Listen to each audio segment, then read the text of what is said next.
өзгөн алайды уже бөлүп атасыңар да. Бийик толу эмес, уже тастан чөлдөн деп өзүңөрдүн диалектикаңарга салып туруп. Онда бул жерде жүрө беребиз, жетим баладай болуп эле, же иштен жок, же аштан жок, жөн эле алайдын уругун көбөйтүп эле, мындай грубо айтканда. Эжеке, сиз өзүм Үчтөб айыл өкмөтүнүн Кичи Каракол айылынын тургуну болом. Өзгөндүн кызымын. Ушул жака турмушка чыкканыма мына 25 жылга жакындап кетип атат. Бирок үлүш жерлерибизге сизге суроо берейин. Жерлердин налогу мамлекеттик бюджетке түшөбү же жергиликтүү бюджетке түшөбү? Үлүш жерлердин салыгы. Үлүш жердики бүгүнкү күндө президентибиз 30 жылга чейин налогдон бошоткон. Кадыр налог төлөнгөн жок. Мисалы мен үлүш жерим өзгөндөн алынган, өзүм өзгөндүн тургуну ошол жакта турулуп өскөмүн.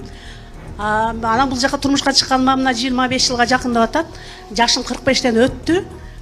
Бийик тоолуу аймактын туруктуу жашоочусу катары пенсияга чыгайлы десек, азыр айтып атат, кайсыл жерде үлүш жериң болсо, ошол жерден пенсияга чыкканга укугуң бар деп атат. Ол жерге барсам, жашаганыңа 20 жылдан ашыптыр. Ошо алайдыкына эмнеге сен туруктуу 20 жыл жашасаң, пенсия ошоктон чыкпайсың деп, иши орто жолдо түрткүнчүкпүз.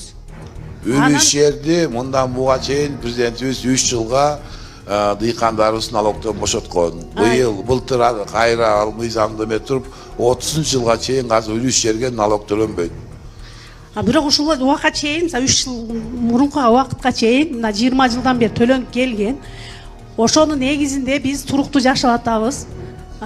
Высокогорянын эсебинен бизди 45 жаштан неге чыгарбайсыздар? За счетко алат. Башка жактан келген келиндердин проблемасы да булчу. За счетко алат. 20 жылдык стажыңыз болсо, анда за счетко алат. Стажыңыз болсо, туруктуу иш жок. Мектепке мисалы саат аз, бала аз дегендей, бир эле учреждение өкмөт менен гана айыл мектеп эле бар да биздечи. Ол жерге мисалы мугалим кадр жетиштүү дагы стажы жок болсо, билими жок болсо, эмне кылышат ошолор? Үлүш жериңиздин мурунку төлөп жүргөн стажыңыз бар болсо, ошо үлүш жердин стажын кабыл алабыз. Ошону тоолуу аймак негизинде чыгарасыздарбы же өзгөндүн эсебинен чыгарасыздарбы? Тоолуу аймактын эсеби сиз туруктуу ушул жерде 20 жыл жашасаңыз. Мына азыр мен Соцфондко бир эмес 2 жолу бардым. Бирок ошентип туруп мени айдап коюшту. Ол жака барсам сиз 20 жылдан бери алайда жашайт экенсиз, биздин немеден чыгып кеткенсиз деди да. Стаж канакей жана Соцфонд кайра чыгыргыла эми.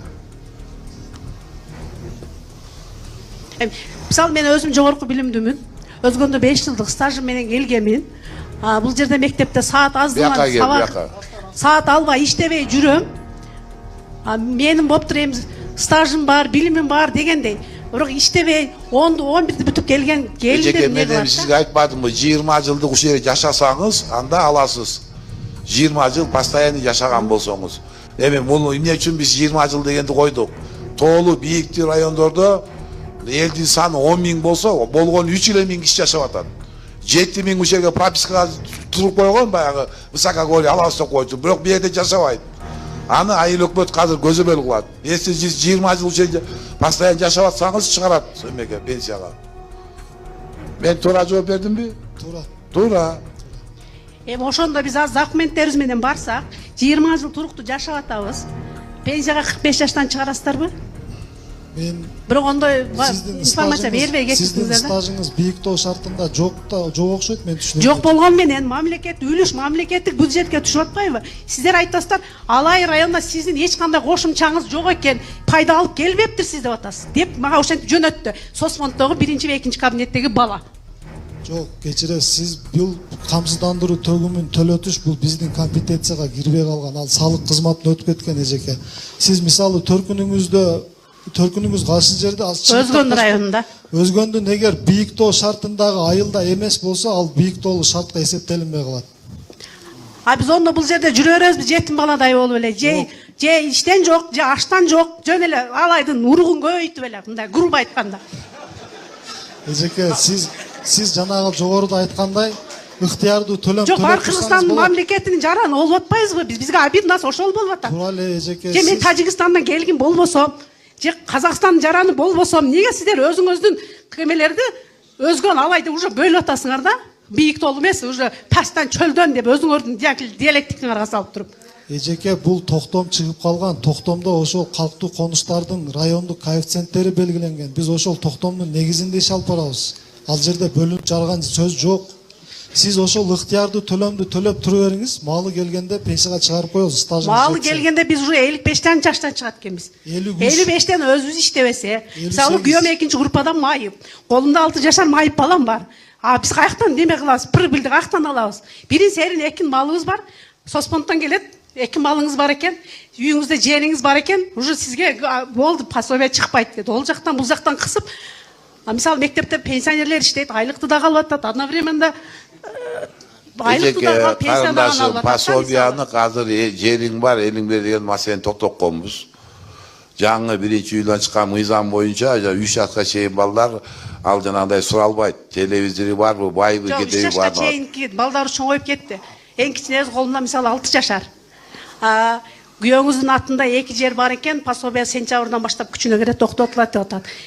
Пособия токтосо, пенсия дагы албасак, биздин жашообуз мисалы кандай болот? Уже феодализмге кетип атабыз биз. Бир бай, бир кембагал болупчу, ошону мында балансировкаласа болбойбу? Ошону башка жактан келген келиндерге высокогорьянын эсебинен пенсияга чыгарып элиңиздү чечимди каралтып жогору жака сунуш киргизесиздерби, кайрылуу жасайсыздарбы, чечип берсеңиздер болбойбу? Биздин эле айылда мисалы 45-50 келин бар. Бизден эле кичи каракол 3000 халкы бар элде. Бул бизден жогору жакта бар да, Кызыл Корондон бери бар высокогорьяга. Ар бир айылда хотя бы 10дон дегенде Диплом бар дайсың. айтып атам, айтып атам. Иш бериңиздер. Иш берген менен саат жок деп атат. Өзүм тарыхчымын. Билем, ойнум алам, тарыхта саат аз. 2 сааттан жумасына. Ошон үчүн мен место талашпадым. Башка спецтен талашпадым.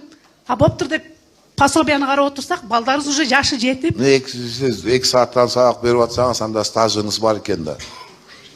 Бул жерге кел, Алай районуна келгенден бери мен такыр иштеген жок. Мен өзгөн районда эле иштеп келгем. Бул жерде бала аз, саат аз, мугалим жетиштүү, ушул проблема.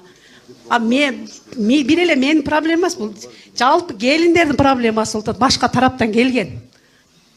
Бийик тоолуу шартка адашып келин болгондордун проблемасы. Келиндер адашпай эле келди болуш керек. Убагында адаштык да. Ал эми азыр айтып атасыз, бирок ошо убагында адашпай эле келген болушуна керек дейм да. Мындай проблеманы билбедик да биз.